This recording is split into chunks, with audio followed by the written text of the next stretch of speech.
কলা খাওয়া শেষে খোসাটা সবাই ফেলে দেয়, হয়ে পড়ে অপ্রয়োজনীয়। লিটন দাস হতাশ।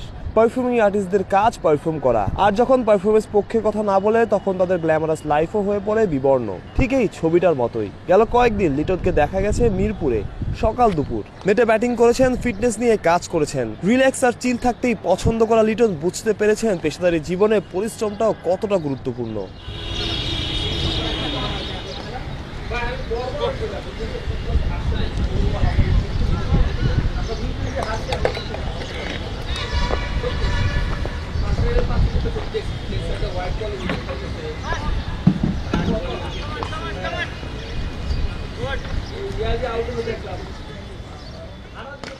লিটন দাস ওয়ানডে থেকে বাদ পড়েছেন পুরনো খবর। টেস্টেও তার পারফরমেন্স এখন দর্শকদের চোখের কাঁটা।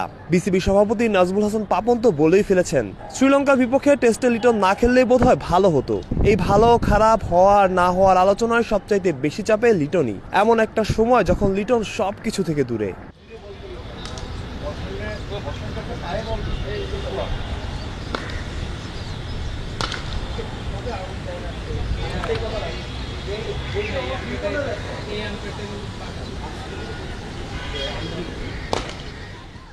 ডিপিএলে লিটনের দল আবাহনী লিমিটেড খেলছে মিরপুরে, কিন্তু লিটন নেই। নিজের ইচ্ছাতেই বিশ্রামে এই ব্যাটার, অর্থাৎ লিটন খেলা থেকে নিজেকে দূরে রাখতে চাচ্ছেন।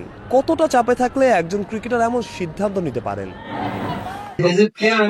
সবসময় 100% দিয়ে যে হাতটা করেছে সে হাতটা আবার করতে পারি বা তার থেকেও বেটার কিছু করতে পারি, চেষ্টা অলওয়েজ থাকে।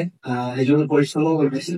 আসলে সামটাইমস ক্রিকেট জিনিসটাই এমন যে ক্রিকেট ম্যাচ স্পোর্টস জিনিসটাই এমন যে আমি কিছু সময় অনেক হাই রেজাল্ট পাবে না, কিছু নেই। স্টিল আমি আমার সবকিছু অনেক সময় হাতে থাকে।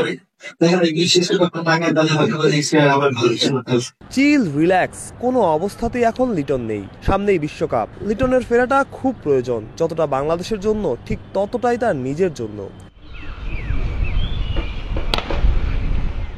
মিরপুর থেকে মাহফুজ প্রত্যয়, অলরাউন্ডার।